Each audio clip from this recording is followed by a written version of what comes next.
दोस्तों, यह एक इंटरेस्टिंग सवाल है कि आत्मा क्या है। यह सवाल प्रत्येक व्यक्ति का हो सकता है। आज हम इस वीडियो में इसी सवाल का जवाब ढूंढने की कोशिश करेंगे। कहते हैं कि आत्मा परमात्मा का ही रूप होती है। आत्मा का प्रादुर्भाव परमात्मा से ही हुआ है।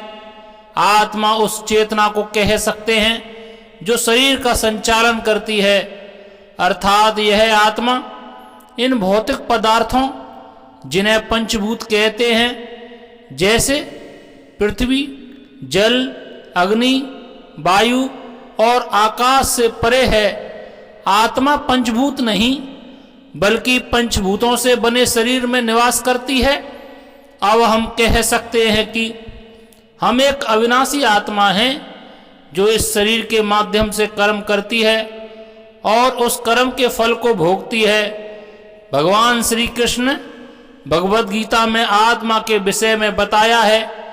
कुरुक्षेत्र में जब अर्जुन अपने सगे संबंधियों को देखकर मोहग्रस्त हो जाते हैं, तब भगवान श्री कृष्ण उसे कई प्रकार से समझाते हैं और कहते हैं कि हे अर्जुन, यह सृष्टि ईश्वरीय नियमों के अनुसार चल रही है, इसमें फेरबदल नहीं किया जा सकता। जो पुरुष इस आत्मा को मारने वाला समझता है तथा जो इसको मरा हुआ मानता है, वे दोनों ही यह नहीं जानते कि यह आत्मा वास्तव में ना तो किसी को मारती है और ना किसी के द्वारा मारी जा सकती है। आत्मा का स्वरूप है ही ऐसा।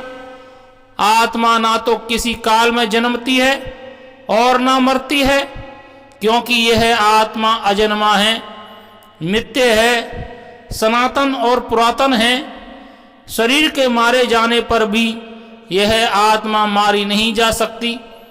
जैसे मनुष्य पुराने वस्त्रों को त्याग कर दूसरे नए वस्त्रों को ग्रहण करता है, वैसे ही जीवात्मा पुराने शरीर को त्याग कर दूसरे नए शरीर को प्राप्त होती है।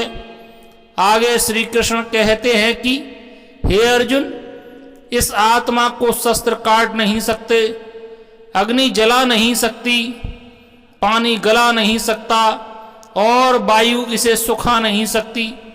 यह आत्मा एक शुद्ध चैतन्य शक्ति है जिसमें कोई विकार नहीं है।